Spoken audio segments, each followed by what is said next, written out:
Señoras y señores, bienvenidos. Es un gusto recibirnos aquí en Televisión Nacional. Estamos haciendo 3356 en vivo. Un gusto, Denise. Buenas noches. Gabriel, buenas noches a ustedes. Y bueno, hoy tratamos de un tema que no hay cómo quedar afuera, nos involucra a todos, que es la Ley de Inclusión Financiera y sus cuestionamientos. Arrancamos este programa de hoy.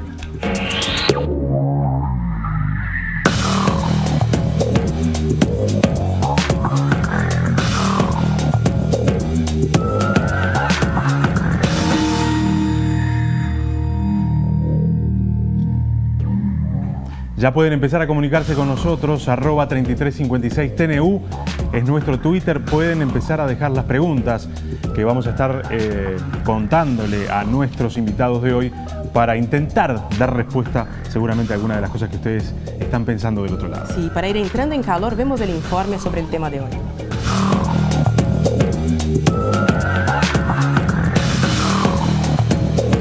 Hace 3 años, Uruguay se propuso poner en marcha su programa de inclusión financiera, con el objetivo de fomentar la formalización de la economía y hacer más eficiente el sistema de pagos. La ley aprobada en 2014 planteó generar rebajas impositivas y mejorar las condiciones de seguridad de la población, a través de la sustitución progresiva del dinero en efectivo por el uso de medios de pago electrónicos y el acceso universal de los trabajadores a los servicios financieros. A tales efectos, la normativa estableció la obligatoriedad de realizar el pago de los haberes, pasividades y todo tipo de remuneración formal a través de cuentas bancarias sin costo, en una institución a elección de los trabajadores. El argumento es que la obligatoriedad de pagar remuneraciones con medios electrónicos contribuye, entre otras cosas, a la formalización del mercado laboral y restringe la posibilidad de tener trabajadores en negro. La ley también limitó las transacciones máximas que pueden realizarse en efectivo por operaciones comerciales, como compra-venta de inmuebles y automotores. El texto establece el uso de medios de pago electrónico, tarjetas de débito, crédito y otros instrumentos similares que permiten efectuar transferencias a través de cajeros automáticos, internet u otras vías para cancelar cualquier tipo de obligaciones. No obstante, habilita a los usuarios a transformar en efectivo sus depósitos cuando lo dispongan, aunque limitando el número y los montos de las operaciones diarias. Para promover su utilización, la iniciativa ofreció beneficios impositivos a los usuarios, mediante devoluciones de impuestos en los pagos con instrumentos electrónicos, en tanto limitó las transacciones en efectivo en los comercios vulnerables a la delincuencia. Si bien los establecimientos no están obligados a aceptar medios de pago electrónico, en caso de hacerlo no pueden fijar mínimos para las tarjetas de débito ni ofrecer descuentos al pago en efectivo que no se trasladen también a dichos instrumentos. Para que estos comercios no se vean perjudicados, se estableció un conjunto de medidas que incluye la reducción de aranceles y plazos de pago, la posibilidad de que trabaje solo con tarjeta de débito, un subsidio al arrendatario del POS, lectores de tarjeta de crédito y débito, y la reducción de retenciones, que para los comercios más pequeños ya se eliminaron. Al momento de entrada en vigencia de la ley, los pagos a través de medios electrónicos llegaban al 9% del total. Hoy alcanzan el 30%. En tanto, el número de POS creció de 10.000 a 52.000 en 3 años. A la fecha, 250.000 cuentas sueldo se han incorporado al sistema, obteniendo además acceso gratuito a los servicios bancarios en materia de ahorro y crédito. En virtud de la complejidad de su implementación, el sistema exime transitoriamente a los pasivos anteriores a la vigencia de la ley y a aquellas personas que por cuestiones geográficas no pueden acceder a terminales de pago electrónicas. En este sentido, el gobierno anunció el lanzamiento de un plan de subsidios no reintegrables para que los pequeños comercios de localidades de más de 500 habitantes puedan actuar como corresponsales financieros donde se realicen retiros de efectivo y el pago de facturas públicas. La obligatoriedad establecida en la norma es objetada por sectores políticos, considerando que atenta contra la libertad individual de las personas, por lo que promueven una consulta popular para derogar este aspecto. Por otro lado, cámaras empresariales impulsan una iniciativa similar, en protesta por los aranceles cobrados por el uso de las tarjetas de débito y crédito, argumentando que ese costo les resta competitividad. La tasa que cobran las tarjetas de débito en Uruguay bajó desde que rige la ley, de 7% a 2,2%. Aunque en virtud de un compromiso ya asumido por el gobierno para fin de año, este guarismo se reducirá al 1,5%. El arancel es mayor en las tarjetas de crédito, alcanzando un 4,5%, tasa solo superada por lo que se cobra en Paraguay y Colombia. Hoy, en 3356, analizamos la Ley de Inclusión Financiera y los cuestionamientos que pesan sobre una iniciativa que pretende cambiar las relaciones de intercambio entre los uruguayos.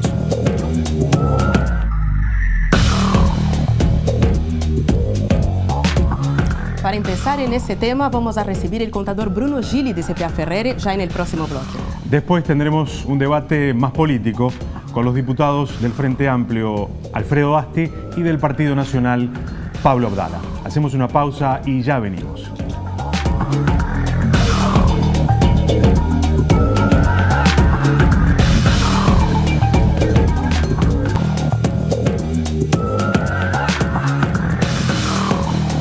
Hoy, en 3356, analizamos la Ley de Inclusión Financiera y los cuestionamientos que pesan sobre una iniciativa que pretende cambiar las relaciones de intercambio entre los uruguayos.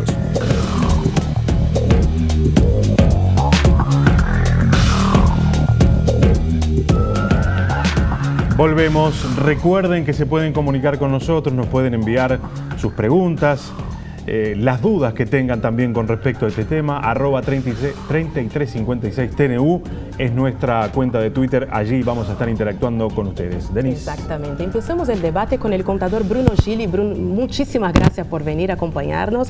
Bueno, Bruno es socio de CPA Ferreri, fue consultor para el BID, para el Banco Mundial, para el PNUD, para la CND y el Ministerio de Economía y Finanzas. Es catedrático en Planificación Financiera de la Universidad Ort.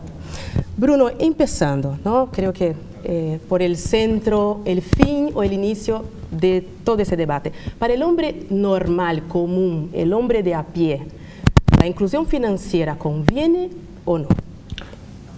Bueno, yo creo que sí, que en general es un proceso el de inclusión financiera, más allá de la ley o no, el proceso de inclusión financiera creo que es un beneficio, porque abre alternativas en lo que tiene que ver en la capacidad de relacionarse las personas con el mundo financiero, para utilizar medios de pagos alternativos, para acceder al crédito, para acceder al ahorro, para acceder potencialmente en algún momento a inversiones. Yo creo que es positivo y es lo que uno ha visto en el mundo que ha ocurrido, ¿no? Así que yo te diría que en principio sí, ante una opinión blanco y negro, que sí, que es positivo. Uno puede, se puede debatir muchísimo sobre la herramienta que se seleccionó específicamente, eventualmente podemos hacerlo un poquito más adelante, pero ¿cuáles son los aspectos que, en este sentido que vos decías, pueden generarle beneficios al ciudadano? ¿Qué cosas concretas terminan siendo beneficiosas para el que está inmerso en un proceso de este tipo? Bueno, en general los países, para funcionar mejor y crecer y desarrollarse, tienen que sus mercados funcionar bien, ser eficientes. ¿Qué quiere decir eficientes? Que uno ese mercado le provee el bien o el servicio que el mercado tiene que dar al menor costo posible y que se pueda acceder en cualquiera. Si quiero adquirir bienes, si quiero adquirir educación, si quiero adquirir salud, si quiero adquirir bienes financieros. El mercado financiero es uno muy particular porque es el mercado que me permite acceder a los medios, a los servicios para poder adquirir los bienes de todos los demás mercados en una economía. Así que es muy importante que funcione bien. La historia de la humanidad no sería entendida si uno no ve cómo funcionan los mercados financieros. Claro. Así que eso es una cosa por definición. Los mercados, en ese punto de vista, ¿qué es lo que debería permitir un buen funcionamiento de un mercado financiero y de todos sus actores, que no son solo los bancos? Le debería permitir a la gente acceder a crédito razonable para poder tomar decisiones de consumo y de inversión. Le debería permitir a la gente ahorrar para tener, digamos, un ahorro durante su vida, que es muy importante. Esto es un tema que se discute mucho, que Uruguay es un país con bajo nivel de ahorro comparado con otros países del hemisferio, y eso es importante, es importante que exista ahorro. Y por último, le permite tomar decisiones de inversión. Las personas invierten en activos o invierten en empresas, o las empresas invierten también, que es un agente tomador de esto, y si eso funciona bien, bueno, la economía va a funcionar mejor. Así que, por definición, todo lo que podamos hacer para que este mercado funcione mejor va a favorecer a las personas, a las empresas, al propio Estado. Cuanto más competencia, cuanto más posibilidad de innovación exista, todos vamos a estar en mejor situación, ¿no? Eso, en teoría, es lo que uno debería buscar. Y la gente lo percibe, si obtiene un crédito fácil y más barato, en buenas condiciones, claro. Bueno, ahí lo percibe. Si sabe dónde puede colocar su dinero para ahorrarlo, lo percibe. Si sabe que cuando quiere hacer una inversión para adelantar un consumo futuro, que al final es una inversión, puede adelantarlo porque sabe que tiene una buena perspectiva y alguien le va a prestar ese dinero, que a otro le sobra. Bueno, eso es cuando un mercado funciona bien, esto ocurre así. Claro. Bruno, también hay me parece que es importante contextualizar que el proceso de inclusión financiera está pasando en todos los países, ¿no? De hecho, el Banco Mundial dice que por lo menos 80 países en ese momento están pasando por un proceso semejante al de Uruguay. Me gustaría preguntarte un poco, en realidad pedirte para contextualizar un poco, ¿es una nueva realidad? De una nueva percepción de inclusión. Inclusión financiera es inclusión. Sí, ¿no?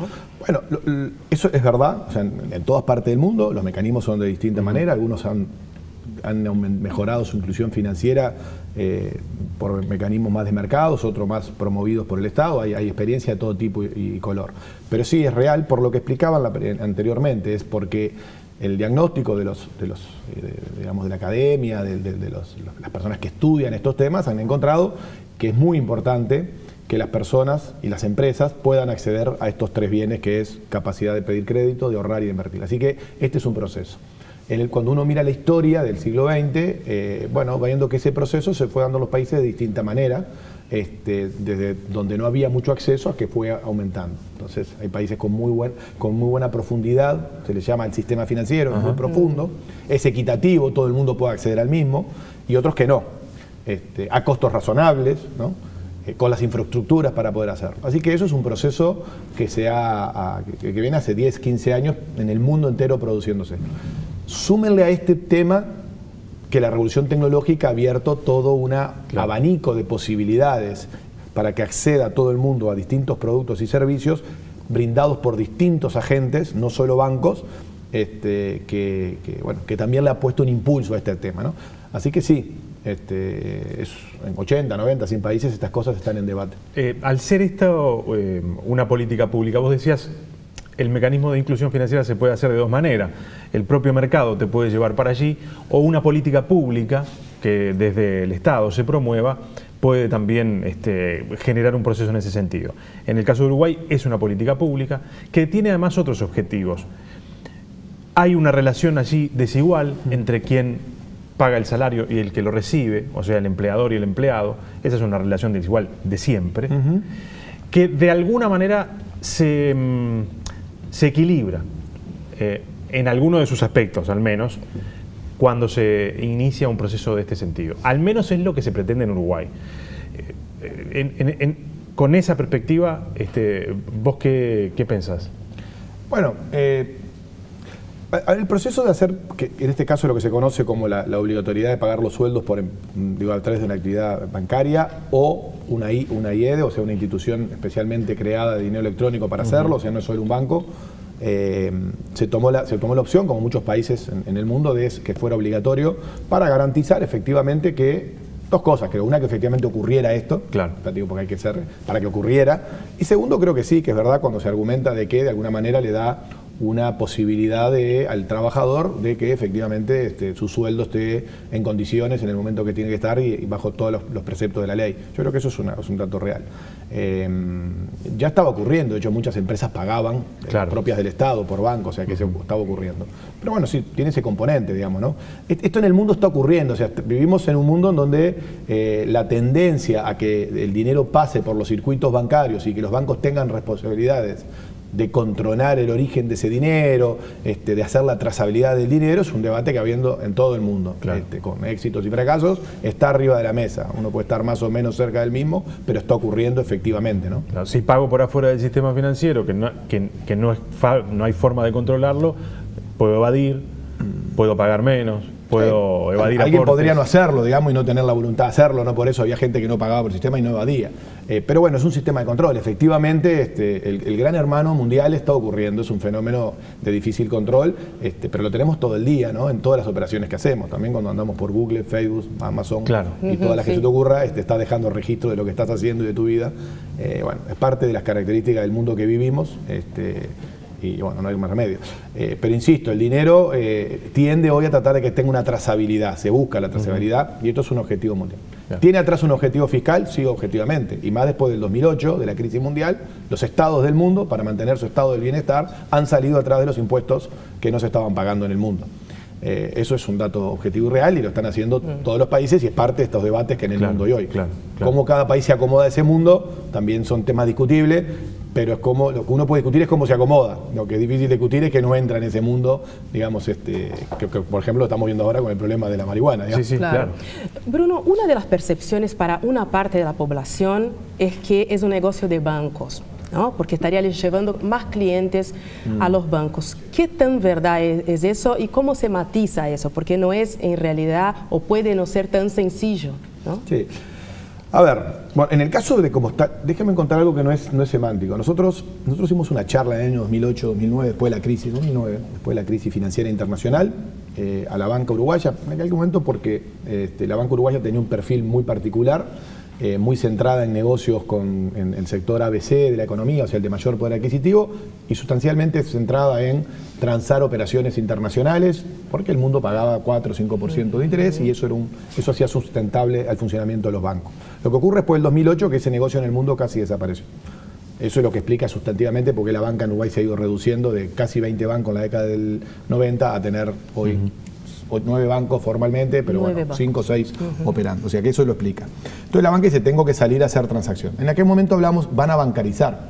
Una estrategia es cómo hago más volumen al sistema financiero. Y se usaba la palabra bancarizar. Y así arrancó cuando empezó la propuesta era de bancarización. Y muta inclusión financiera. ¿Por qué muta inclusión financiera? Porque lo que se identifica por la actividad que cada uno, que había otros actores financieros, las casas de crédito, las cooperativas, ANDA, Red Pago, Habitat, etcétera.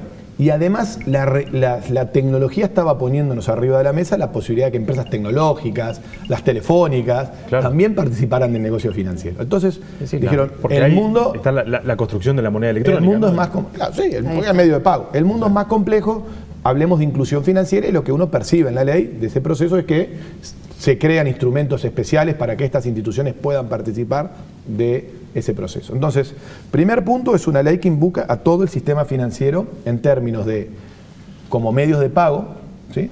Y en términos de lo que tiene que ver el acceso a los productos y servicios financieros, crédito, ahorro, inversión. ¿Es un negocio no para los bancos? Bueno, sí, obviamente que los bancos en los sistemas financieros cumplen un rol relevante.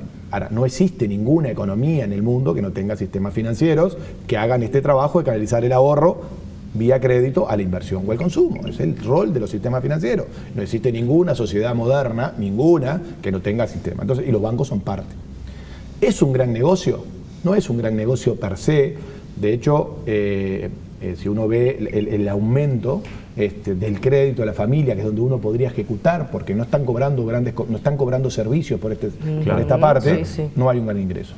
En teoría, si crece el volumen de depósito de la gente en los bancos deberían ser más solventes, más líquidos, podrían prestar más plata y bueno, podrían ganar más. Pero también las casas de crédito, también las instituciones, digamos, que dan crédito cooperativo, es decir, el sistema financiero.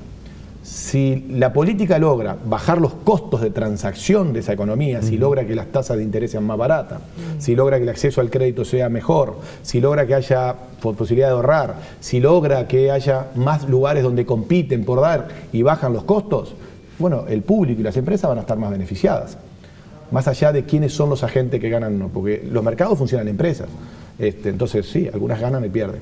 Pero per se no es un gran negocio. Habría que discutir un rato sobre cómo ganan plata los bancos y cuál es su proceso. Pero bueno, digamos, no es neutro obviamente el proceso, ¿no? Claro. Pero estaba pensando en los servicios financieros, como decías, ¿no? Los servicios financieros tradicionalmente no están pensados para las poblaciones de bajos ingresos. Es relativamente nuevo, tendrá 10, 15, 20 años. Correcto. Ese nuevo pensamiento dentro de la historia es un periodo muy corto, ¿no? De hecho, 75% de la población mundial no tiene cuentas bancarias. También supone un cambio cultural para los bancos, cultural, logístico, de pensar el negocio también. Sí, claramente. O sea, sí, por eso digo que es muy... la banca uruguaya es muy particular. Es una banca de sucursales glamorosas, donde alguien tiene miedo de entrar a un banco porque no sabe si lo van a atender, que no tiene voluntad. Eso es el proceso, lo están cambiando.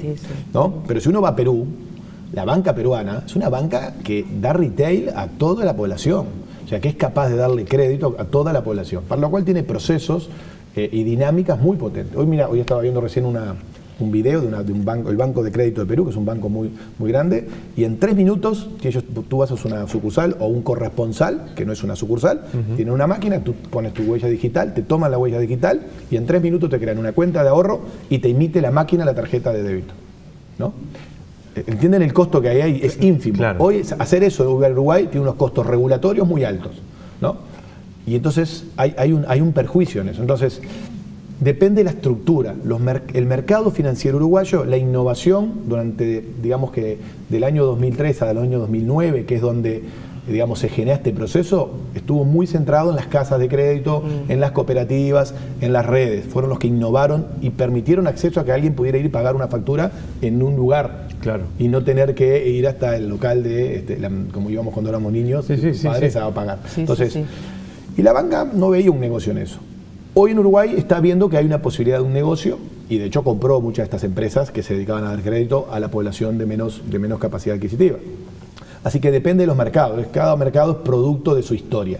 Insisto, hay mercados donde los bancos hacen todo lo que acá hacen, la suma de bancos, casas de crédito y red de pagos, y otros mercados donde hay bancos, casas de créditos, red de pagos. ¿Hay posibilidad, ves en este proceso que se está dando en Uruguay, la posibilidad de que haya innovación a partir de la inclusión financiera en el sistema financiero?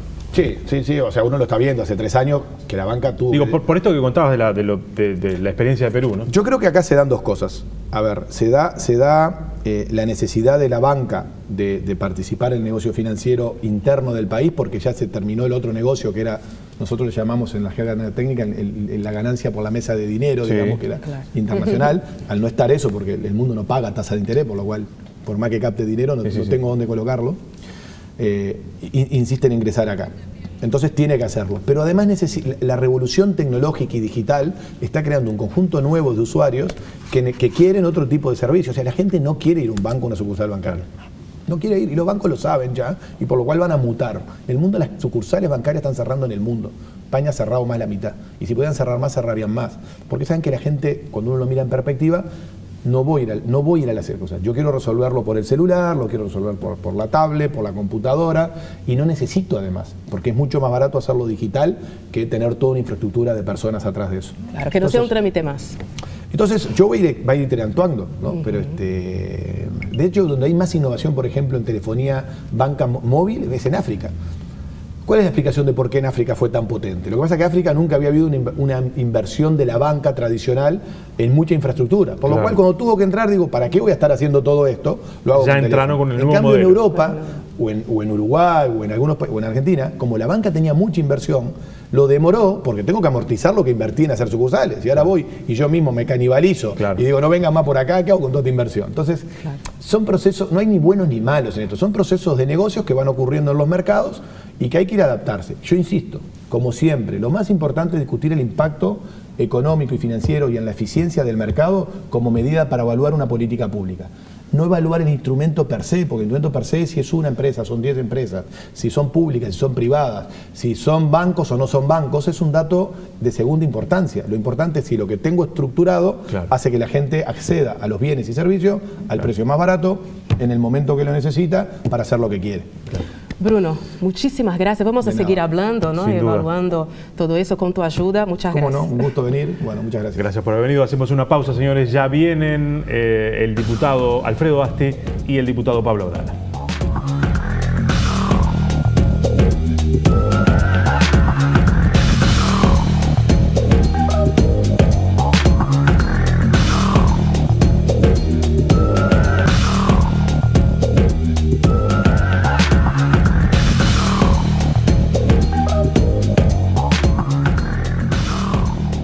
Volvemos con 3356 y recordamos que pueden participar de esta charla con nosotros por medio del Twitter @3356TNU. De esta charla y no la que tenemos por acá por la cucaracha. Diputado Alfredo Asti, gracias por acompañarnos. Buenas noches, es un gusto para mí estar en contacto con ustedes y poder debatir con... Pablo Abdala, gracias por venir hoy. A ustedes. Es un gusto recibirlos a los dos. Muchas gracias. Y ya para tirar, yo creo que el mismo asunto que ponía arriba de la mesa Denise con Bruno Gili al comienzo. ¿Esto beneficia a los ciudadanos? Al que está escuchándonos y viéndonos del otro lado, ¿le genera un beneficio concreto, constante para su vida cotidiana? Yo creo que sí. Precisamente este programa de inclusión, ya no es una ley, es un programa de inclusión financiera, tiene, con respecto al ciudadano individual y al ciudadano que es propiedad de una pequeña y mediana empresa, porque eso también tenemos que decirlo, también se quiere incluir a la pequeña y mediana empresa. Porque en este proceso que ustedes muy bien desarrollaban anteriormente, que es un proceso mundial, es irreversible, vamos hacia eso, nos guste o no nos guste. Si no hay políticas públicas que precisamente atiendan a aquellos que pueden quedar fuera de ese camino que el mundo se está trazando, no ya Uruguay, el mundo se está trazando, bueno, obviamente se van a ver perjudicados porque no van a acceder a lo que otras personas acceden. Por eso es que este programa parte de la base de la necesidad de incluir, y el nombre es inclusión financiera. Es el tema de que las personas puedan acceder a servicios financieros que antes no accedían, es el tema de que puedan haber mayor competencia en un sistema financiero, creándose nuevos competidores, y por eso a los bancos no les gustaba este programa y se habían opuesto a él, intentando a su vez que esos servicios sean de mejor calidad, que no haya discriminación en esos servicios y que sean de mejor calidad y a menor costo. Que se fomente el ahorro fundamentalmente entre los hogares, que se pueda viabilizar una rebaja del IVA que estaba comprometida y que se hizo efectiva mucho más de lo que estaba prometido, 4 puntos en las dos tasas, tanto la básica como la mínima. Y, solo para los que usan tarjeta de débito. Claro, pero es que precisamente al generalizar, y ahí está el problema de la generalización, no de la obligatoriedad, es un tema que ahora después podemos discutir si realmente la obligatoriedad es tal como se plantea y si hay falta de libertad en esa obligatoriedad. Obligatoriedad que parte de la base de que, si agarramos la que es general para la mayoría de la población, es la de cobrar a través de un medio electrónico. Un medio electrónico que elige el trabajador cuando antes ya lo hacía pero no lo elegía. Pasamos con Abdala. Sí, yo creo que esto puede beneficiar a muchos, pero puede perjudicar a otros tantos. Porque me parece que el proyecto o el proceso que se viene transitando parte del error, y creo que allí hay un vicio de origen en cuanto al tema de la imperatividad, que me parece un tema central en esta discusión, parte del supuesto erróneo de que todos los ciudadanos, todas las personas y todos los empresarios y todos los comerciantes, pequeños, grandes o medianos, nos encontramos en una situación idéntica y por lo tanto una solución que es única y uniforme habrá necesariamente de beneficiarnos a todos. Y la realidad es mucho más compleja que la teoría.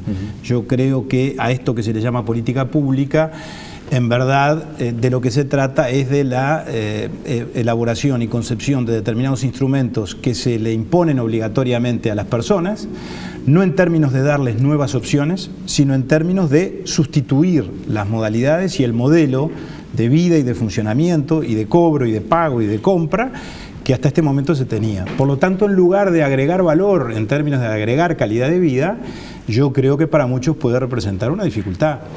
Y desde ese punto de vista lo que entiendo, por lo tanto, es que tenemos que centrar el debate donde verdaderamente debe estar. Aquí no hay una oposición a la idea de la inclusión financiera, porque creo que Bruno Gili acaba de ser absolutamente elocuente y todos los compartimos en cuanto a que el mundo va hacia eso y el desarrollo de los instrumentos financieros, del dinero electrónico, de los pagos a través de todos estos mecanismos, sin duda gana terreno en la vida cotidiana de las personas.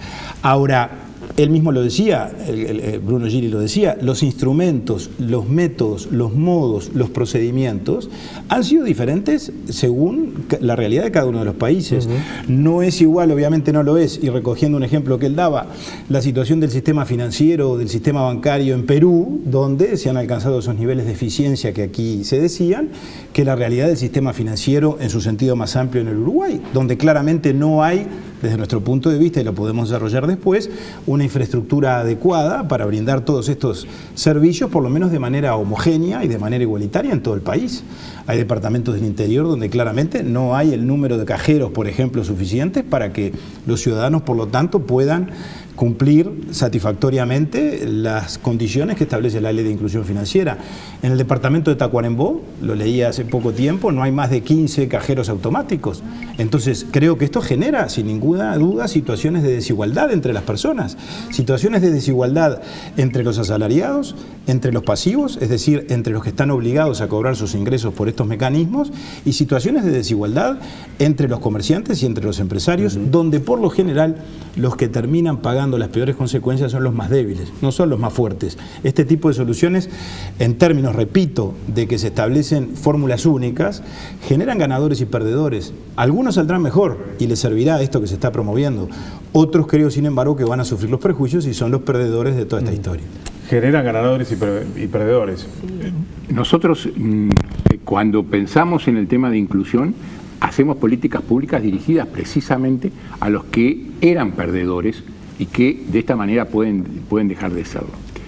Por eso toda una batería de 10, 20 medidas que se podrían mencionar, y si tuviéramos tiempo, de plantearse desde el lado fundamentalmente de los comerciantes el apoyo a las pequeñas y medianas empresas para poder integrarse al sistema. Entre otras cosas, de la misma manera que se exige que a los trabajadores o pasivos se le abra una cuenta sin costo, también para las pequeñas empresas también se le da una cuenta. Una cuenta sin costo, con transferencias gratis, movimientos, etcétera, igual que a las personas, porque necesitan tener los medios para poder incluirse. Pero vamos al tema de la libertad que se mencionaba. ¿Cuál era la libertad preexistente a la ley de inclusión financiera? La de que el empresario decidiera pagarle al trabajador a través de un banco, la mayoría lo hacía, a través de un cheque o en efectivo. Si lo hacía a través de un banco, elegía el empresario del banco, no lo elegía el trabajador. Y no lo podía cambiar tampoco, no había elección, era el empresario el que tenía la potestad. Ahora la política pública, es decir, hay que pagar a través de una cuenta que no necesariamente es bancaria. De las 600.000 cuentas que se abrieron después de la Ley de Inclusión Financiera, 300.000 no son bancarias, 200.000 son del Banco República y solamente 100.000 de la banca privada. Esto ya tenemos una idea de dónde, por preguntas que ustedes hacían, dónde está el negocio, claro, si realmente es eso. Entonces es el trabajador primero que elige, después es el trabajador que puede elegir trabajar con dinero electrónico o no, porque puede, como ya lo decía Bruno en algún momento, o en el informe creo que ustedes lo decían también, puede ir, retirar el efectivo y trabajar durante todo el mes con el efectivo. ¿Es eficiente eso? No, no es eficiente. Tiene riesgos de seguridad, tiene riesgos de... no riesgo directamente, no puede acceder al descuento del 4% de IVA para todas las compras menores a 14.000 pesos y del 2% para las demás compras que son mayores a 14.000 pesos. Bueno, son opciones, esa opción sigue existiendo. De la misma manera que el comercio puede optar entre recibir tarjetas de crédito, tarjetas de débito o trabajar con efectivo. La única obligación es que si decide aceptar tarjeta de débito no puede poner límites y no puede hacer diferencia con el efectivo. Pero eso para promover el instrumento. De la misma manera que en su momento se promovió en los primeros años de la ley, se promovió el uso de tarjeta de crédito y luego se retiró ese beneficio que estaba programado en la ley, 2% y 1%, y después se decidió no promover la tarjeta de crédito. Diputado Duarte, el diputado Abdala habló de la adecuación de la infraestructura, ¿no? Es una ley que está en marcha, es perfectible. Ese es uno de los puntos a perfeccionar. Sí, por supuesto. La red. Sí, y por supuesto, el Ministerio de Economía y Finanzas, la OPP y ANDE están haciendo un programa de incentivos a pequeñas empresas en localidades de 500 habitantes para precisamente se instalen con estos sistemas y sean ellos, en lugar de los cajeros electrónicos, los intermediarios o los corresponsales financieros de las instituciones que emiten dinero electrónico para poder prestar esos servicios en esas pequeñas localidades. Hoy la ley establece que para las poblaciones menores de 2.000 habitantes que no tengan un instrumento de esto en un radio de 3 kilómetros, no es obligatorio el pago. Pero el tema del pago, y acá yo creo que hay un tema que si tenemos tiempo tenemos que discutirlo. Yo creo que acá hay un tema fundamental en la formalización del trabajo. Con todo lo que la formalización del trabajo con respecto a derechos le da precisamente al trabajador: derechos sociales, derechos a la seguridad social, derechos a la salud, derechos laborales, de agremiación, etc. Lo que sí, y esta es una ley de orden público, también hay que recordarlo. Antes de entrar en ese debate, que me parece interesante y quiero que no desestimarlo, decía el diputado Basti, había una situación preexistente que no era precisamente de libertad, al menos para los trabajadores, que no podían elegir. No, yo creo que esa es una falsa oposición. Yo creo que es un manejo maniqueo de los argumentos, lo digo con toda franqueza. Reitero, creo que acá hay que separar el objetivo de los instrumentos. Avanzar en el camino de la inclusión financiera, todos coincidimos en eso. Que haya una política pública, también. Ahora, aquí la diferencia es entre lo opcional o lo optativo y lo imperativo. El propio gobierno, acabo de reconocerse, está ahora tomando medidas para eventualmente intentar facilitar o adecuar en un camino que va a ser largo, que los actores, tanto individuales como los actores empresariales, puedan adecuarse a este nuevo modelo que obviamente hoy el país no ofrece, ni en materia de infraestructura, ni en materia de servicios financieros, las condiciones necesarias para que eso ocurra. Y sin embargo las obligaciones están vigentes. Ahora, me parece claro que aquí hay perjuicios bien evidentes para muchas personas, para los que viven en el interior, como lo decíamos antes, porque hay una clara discriminación de carácter territorial, no hay una situación homogénea en el Uruguay, como sí eventualmente la hay en otros países que han avanzado con mayor prontitud y mayor rapidez, porque precisamente estaban en condiciones de hacerlo. Hay perjuicios para los pequeños comercios, porque claramente son en los hechos, no jurídicamente, pero en los hechos obligados a asumir costos que hasta ahora no tenían, por la vía de incorporar el POS, por la vía de financiar las transacciones cotidianamente, que tienen un costo notoriamente elevado, sobre todo para pequeños comercios. Estoy pensando en el salón del barrio, estoy pensando en el kiosco, estoy pensando en la pequeña tienda. Los aranceles acabamos de ver que particularmente en las tarjetas de crédito son de los más altos de la región. De las tarjetas de débito andamos allí, un poco más, un poco menos. Hay perjuicios para las personas, por razones de carácter cultural. Los asalariados no necesariamente, y los pasivos mucho menos, están habituados desde el punto de vista cultural a familiarizarse con los bancos, a operar con los bancos, a operar con las casas financieras. Ofrece el sistema también limitaciones en la medida en que cuando los trabajadores o los pasivos vayan a un cajero automático no van a poder retirar cantidades que no sean múltiplo de 500 porque claramente el sistema eso lo impide. Y en el Uruguay los pasivos, todos sabemos, por lo menos la mitad de los pasivos que son afiliados al Banco de Previsión Social cobran jubilaciones que no superan los 15.000 pesos por mes. Hay perjuicios también, deberíamos discutirlo desde el punto de vista del interés general, porque aquí hay una transferencia de recursos del sector real de la economía y de la gente, de los trabajadores, de los comerciantes y de los pasivos al sector financiero, a los bancos y a las casas financieras, porque estos costos obviamente los paga la población, o los paga el empresario o los termina pagando la población por el efecto traslación.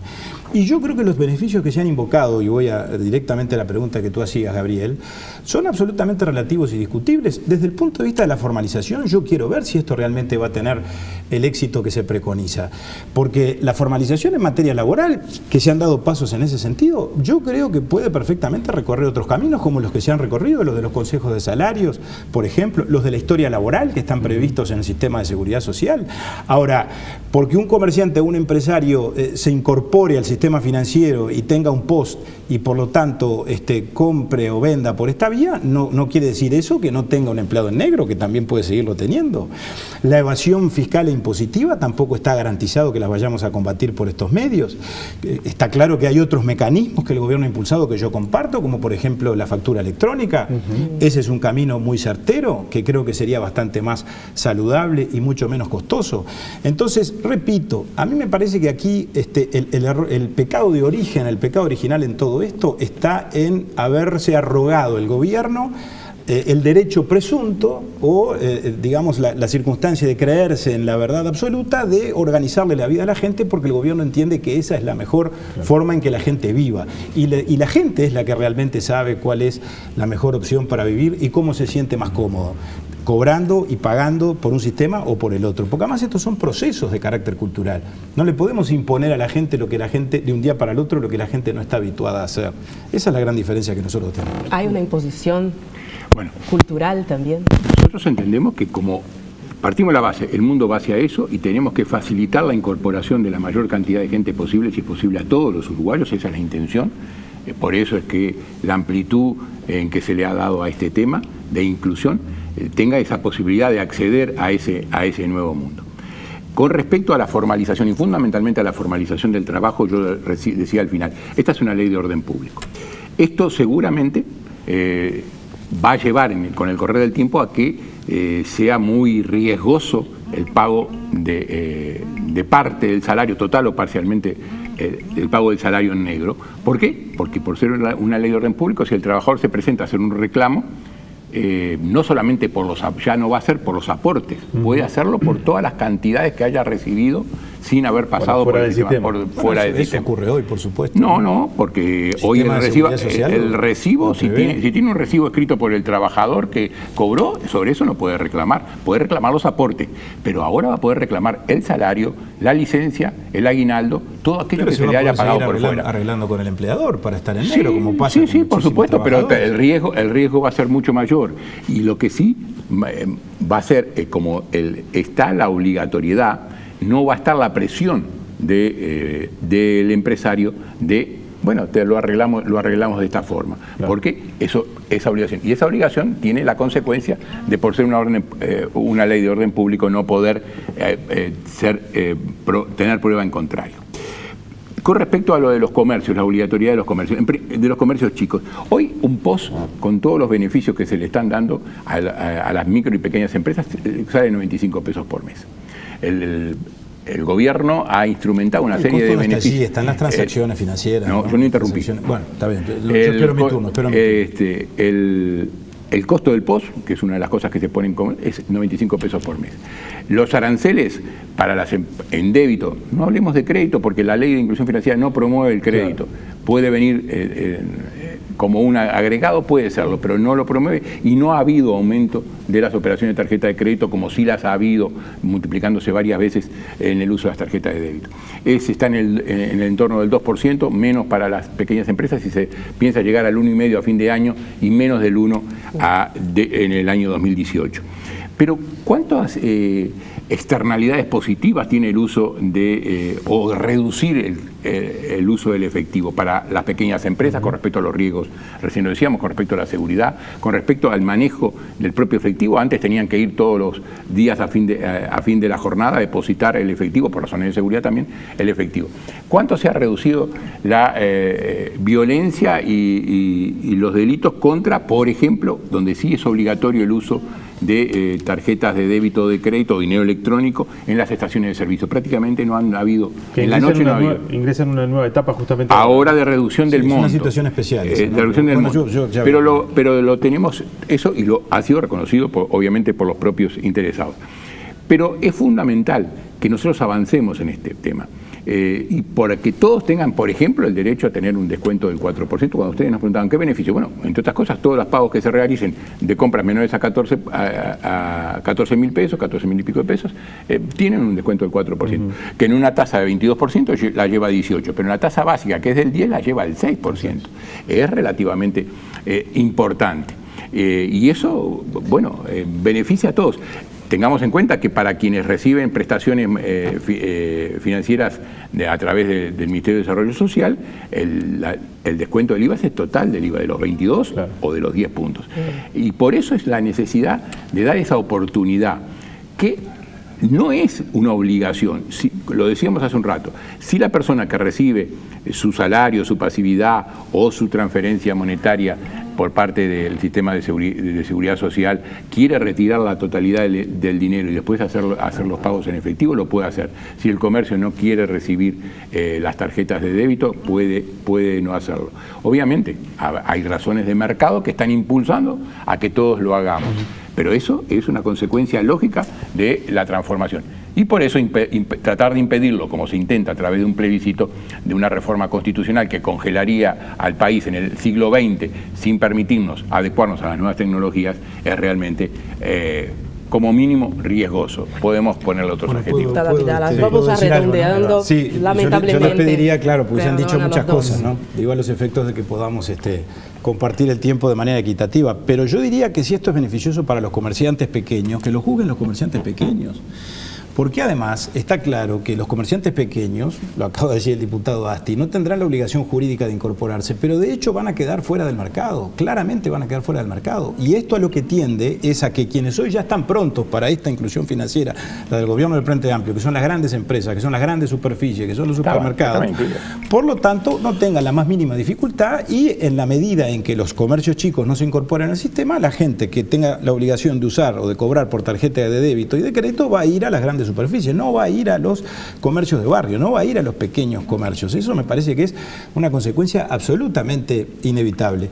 Y repito, en todo caso, adecuemos primero la infraestructura del país, las condiciones del país, y avancemos después en un proceso que debe ser gradual, y no pongamos la carreta delante de los bueyes. Aquí se estableció la obligación, se hizo una ley de inclusión financiera que tal vez en un país de primer mundo, en un país desarrollado desde el punto de vista de los medios de pago electrónico y desde el punto de vista del sistema financiero podría funcionar, pero que aquí claramente no funciona.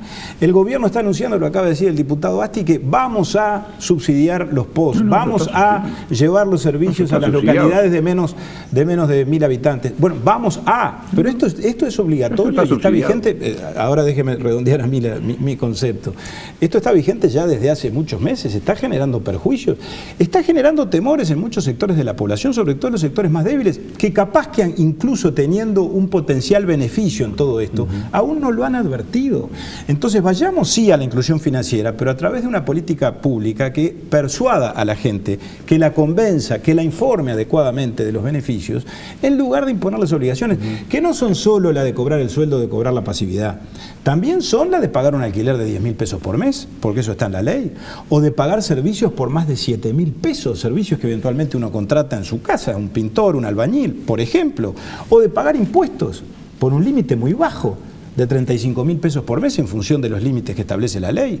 Entonces, eso no parece francamente adecuado, eso parece estar fuera de la realidad. Y repito, de lo que habla es de un gobierno que con relación a esto tuvo, yo diría, dos, y con esto termino, Gabriel, me parece que tuvo dos pecados. El primero es pretender encapsular una realidad que es compleja y diversa y una casuística que es interminable en una fórmula que fue la que concibió desde el Ministerio de Economía el Gobierno Nacional.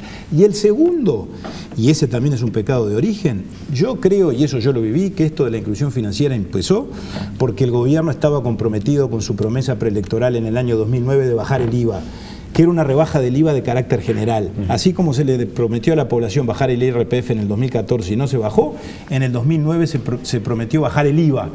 Como no podían bajar el IVA con carácter general y para todas las compras y para todas las transacciones, entonces inventaron esto de la inclusión financiera y ataron una cosa con la otra. Eso yo lo viví en la Comisión de Hacienda cuando el ministro Lorenzo fue a plantear sus ideas y a hacer la presentación de su plan. Un concepto de cada uno para terminar. Sí, en primer lugar creo que la oposición a esta ley, fundamentalmente de los sectores políticos, es porque son los mismos sectores que se oponen a la transparencia fiscal internacional, porque son los mismos que no están de acuerdo en lo que el gobierno está llevando adelante en la lucha contra la formalización, contra la informalidad, contra la evasión y contra el lavado de activos. Todas estas medidas generan, obviamente, restricciones muy grandes a este tipo de acciones que son nocivas para la economía de cualquier país y para la sociedad en su conjunto. Bueno, todos estos temas hay sectores que se siguen oponiendo a lo que es la transparencia en base de una libertad que en ningún momento se ve afectada. Un concepto. Mire, el concepto es que el gobierno ha intentado, a nuestro juicio, torpemente imponerle soluciones a la población y entonces la población ha reaccionado y por eso se ha generado este camino de democracia directa y está bueno que la gente decida. El Frente Amplio en el pasado aprobó cuanta consulta popular, llamado a referéndum o a reforma de la Constitución que se planteó. Recuerda usted, por ejemplo, que intentaron hasta eliminar el sistema de la SAFAP a través de una reforma constitucional que fracasó. Reforma de la SAFAP que, por supuesto, hoy en particular el diputado Asti y el sector que él representa dentro del Frente Amplio defienden, y yo lo comparto, de manera enfática. Entonces, vayamos a eso. Si el gobierno no ha querido, por lo tanto, dialogar o negociar, bueno, pues es la gente la que reacciona. Y yo creo que en una democracia eso está muy bien. Pero también dejo planteada una alternativa. está aquello de que el susto despertó al mamado, ¿no? Ahora el gobierno ha dicho, y el ministro Astori lo anunció públicamente, bueno, tal vez haya que negociar modificaciones a la ley. Nosotros estamos a la expectativa. Ahora, si son modificaciones, que sean modificaciones en serio, que no sea un maquillaje para que el gobierno siga imponiéndole a la gente su propia solución. Justamente el diputado Abdala Tenemos decía... otra ronda. Tenemos otra ronda garantizada. No tengo más tiempo. Gracias Sí, a los dos por... recibimos un montón de mensajes por Twitter. Seguramente tenemos que volver. Y fundamentalmente recibimos gritos de la productora. Venimos el viernes que viene, no hay ningún problema. Gracias por haber venido. De verdad, a los dos. A ustedes. Hacemos una pausa y ya venimos para el final.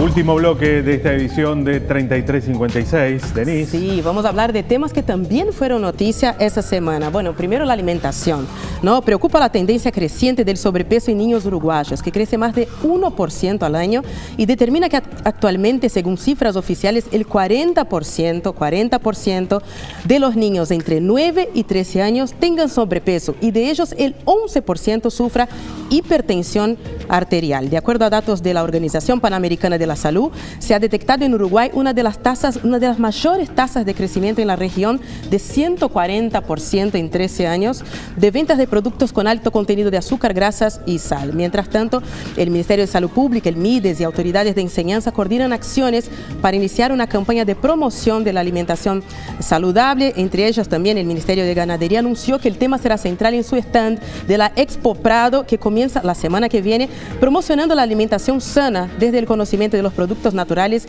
en jornadas orientadas especialmente a los escolares. Una población central para comenzar de a poquito con este tema, ¿no? Empieza ahí. Comenzó septiembre, señores, y con este mes, el mes de la diversidad, que este año desarrollará actividades en todo el país bajo la consigna Sé como eres, ama como quieras. La celebración culminará como todos los años el viernes 29 con el tradicional desfile por 18 de julio, aunque abarcará fiestas, encuentros y movilizaciones en todos los departamentos durante los 30 días del mes. Diversas organizaciones de la sociedad civil, gobiernos departamentales y dependencias oficiales organizarán más de 70 actividades en todo el país en reclamo de políticas de Estado que den garantías al cumplimiento de la legislación vigente que ampara el derecho de las personas LGBTI. Exactamente. Bueno, noticias de la Amazonia.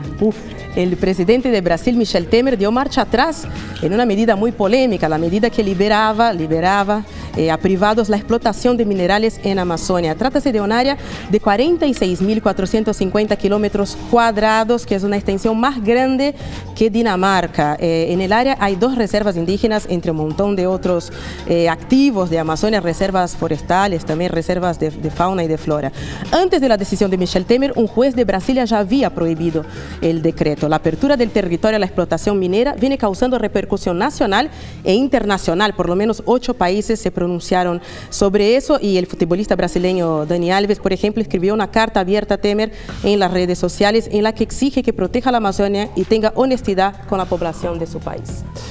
Y ya lo enganchamos con el tema del próximo viernes porque tiene que ver también con algo que está pasando en la región y en la cual Brasil ha sido punta de lanza. Sí, son ecos, ¿no? Punta de lanza en América Latina, pero en Francia también se está discutiendo. Exactamente, las relaciones laborales, señores, los derechos de los trabajadores, el mundo del trabajo va a ser el tema central del próximo viernes aquí en 3356. Y los esperamos la semana que viene a las 10 de la noche. Hasta el viernes. Chao, chao.